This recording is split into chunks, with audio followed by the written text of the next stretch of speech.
Michel Potvin, je commence avec vous. Vous êtes résolument pour, Oui. mais est-ce que vous ne sentez pas que les choses sont en train d'aller du mauvais côté pour ce projet-là? Dans la région, on a au moins 65 des gens dans un sondage qui sont d'accord. Écoutez, nous autres, on a accueilli les jeunes coalitions Fjord au conseil de ville. On est toujours prêt à écouter les gens. C'est quand même un projet qui a des retombées économiques substantielles. On parle, durant la construction, pendant 4 ans, de 600 millions de dollars. Et après la construction, au moins 1000 emplois qui auraient des retombées de 100 millions de dollars par année. Donc, pour nous autres, la région, c'est important. On ne le fera pas à n'importe quel prix. On sait qu'il y a les audiences du BAP. On est prêt à respecter ça. Tous les gens de la région veulent les respecter. Mais au niveau économique, c'est un des leviers parmi tant d'autres. Écoutez, nous autres, on n'a pas seulement que GNL dans nos cartons. On a des projets pour nos PME. On a des projets de diversification. On continue dans ces phases-là, puis on est prêt à écouter les gens et à travailler au niveau de l'acceptabilité sociale avec les gens. M. Gaudreault, on a eu l'impression, en écoutant le premier ministre hier, que lui ne se faisait plus un aussi ardent défenseur de ce projet. Est-ce que vous avez eu la même impression? Oui, d'abord, je veux saluer mon ami Michel, président de Promotion Saguenay, conseiller municipal avec qui je travaille très, très bien sur le territoire de Saguenay, parce qu'on a beaucoup de projets autres que GNL Québec là, qui peuvent propulser le Saguenay-Lac-Saint-Jean vers un futur très, très intéressant.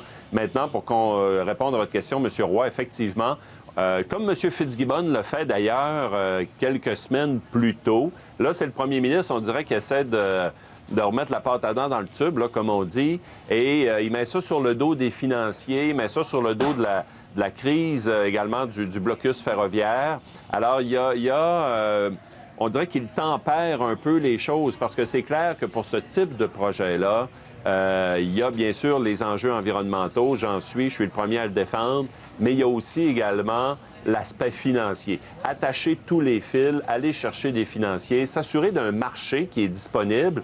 Et quand on voit, par exemple, l'explosion des énergies renouvelables partout sur la planète, que ce soit en Europe, que ce soit en Asie, quand on voit également les nouveaux gazoducs qui poussent venant de la Russie vers l'Europe pour distribuer du gaz ou vers la Chine pour distribuer du gaz naturel, évidemment, les financiers sont nerveux. Et quand on voit la Banque européenne d'investissement, on ne parle pas d'une petite, une petite boîte là, sur le coin de la rue, là, la Banque européenne d'investissement qui dit, nous, là, en Europe, on va se sortir du gaz naturel et des énergies fossiles.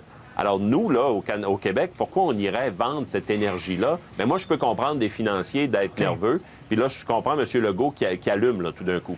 OK, parce que vous, quand vous avez fait part de votre position, M. Gaudreault, c'était pas du tout populaire de dire qu'on était contre ce projet-là. Vous l'avez fait. Mais M. Potvin, est-ce que vous comprenez que le contexte est en train de changer, là, que peut-être ces gros projets-là ne seront plus même finançables? Écoutez, là, c'est des projets... D'abord, le nôtre au Saguenay-Lac-Saint-Jean est à base d'hydroélectricité, contrairement à bien des projets de gazoducs, de GNL, qui sont à base de charbon. Ça, c'est un point positif. En tout cas, ce qu'on comprend, c'est que si ça ne se fait pas au Saguenay, il va se faire ailleurs. Pour nous autres, là, on pense que ça fait partie intégrale. La transition ne peut pas se faire sur une période d'une année ou deux. Il faut que les gens continuent au niveau économiquement à pouvoir vivre. Nous autres, c'est la base, en tout cas. On sait que, oui, les énergies renouvelables, il y a une transition qui se fait, surtout dans les pays européens. Maintenant, pour nous autres, le Québec, je pense qu'il faut y aller aussi. Nous autres, on va focusser. On est capable de faire les deux en même temps. GNL et les projets de PME dans une transition écologique, je pense que c'est faisable. M. Gaudreault, est-ce que c'est pas déchirant de dire non à ce projet-là quand on sait que on fait miroiter 6 000 emplois pendant les phases de construction? C'est un très gros projet.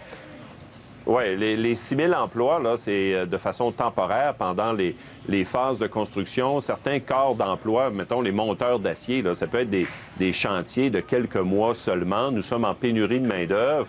Les emplois permanents, là, la compagnie elle-même parle que de 250 emplois permanents. Et on sait que l'horizon, en tout cas qui permettra à la compagnie de vendre son produit, est autour de 25 ans. Moi, j'ai plus d'ambition que ça pour ma région, puis j'ai plus d'ambition que ça pour le Québec. Et je ne comprends pas pourquoi le Québec, qui est champion des énergies renouvelables, M. Potvin l'a dit avec l'hydroélectricité, on irait mettre notre hydroélectricité qui est propre, qui est renouvelable, pour exporter une énergie sale qui vient de la fracturation hydraulique et des gaz de schiste dans l'Ouest, qui s'appelle le gaz naturel. On vient salir, d'une certaine manière, notre énergie la plus propre, qui est en partie financée par nos propres ressources à nous, les Québécois, les Québécoises, parce que Hydro-Québec, ça nous appartient. Moi, je trouve que le Québec n'a rien à faire là-dedans. Puis quand on dit, de toute façon, ça se ferait ailleurs, ben oui. C'est comme si je disais, là, moi, mon voisin, là, il fait du bruit. Ben, je vais faire du bruit aussi d'abord. Ben non, il faut travailler pour réduire le bruit dans le quartier. Alors, c'est pas parce que ça se fait ailleurs qu'il faut que le Québec le fasse aussi. Pour moi, ça marche pas, alors qu'on peut être des champions dans les énergies renouvelables puis la véritable transition vers des énergies renouvelables. M. Potvin, vous avez un vent de face contre ce projet-là. En tout cas, c'est clair, là. Bien, écoutez, là, il y a beaucoup de monde qui sont contre nous autres. On le ressent, on dirait que le combat de la planète veut se faire à Saguenay. On est tous d'accord quand les gens nous parlent de transition, des énergies propres. On est d'accord avec ça. On le répète, on est capable de faire les deux. Et il faut qu'il y ait une transition. C'est pas vrai que les gens vont arrêter de consommer du pétrole et du charbon demain matin, ni dans 2 ans, ni dans 4 ans, ni dans 5 ans. Donc, il faut prendre le temps de faire les choses. Le produit GNL, il va respecter les normes du BAP, de l'environnement. Je crois que c'est le meilleur projet, le plus environnemental au niveau des énergies qui peut se faire à travers le monde, parce qu'il va être à base d'hydroélectricité. En fait, l'autre option, M. Potvin, c'est de ne pas le faire du tout. Alors comme ça sera encore plus environnemental. Oui. Bien, c'est sûr. Mais durant ce temps-là, de toute façon, c'est nous autres, ce qu'on dit.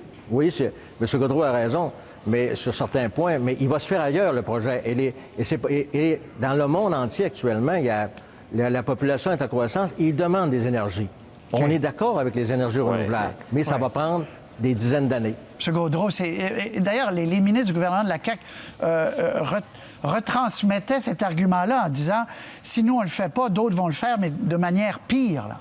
Ben oui, mon voisin fait du bruit, fait que je vais en faire aussi. Écoutez, le Québec a tout ce qu'il faut, entre les mains pour être le leader mondial des énergies renouvelables, de l'économie verte. Je vois pas ce qu'on irait faire dans une énergie qui est sale et sur lesquelles, par exemple, de grands groupes financiers, comme vous avez parlé du groupe financier BlackRock, qui investit des milliards de dollars, ils ont dit, nous, on se retire des énergies fossiles. La Banque européenne d'investissement dit exactement la même chose. Et nous, on irait jouer là-dedans alors qu'on n'a aucun intérêt. Et qu'est-ce qui va arriver au bout de 25 ans? Bien, il va arriver encore un passif environnemental, des pertes d'emplois, puis une région qui sera encore plus dépendante d'une autre grande industrie qui ne nous appartient pas.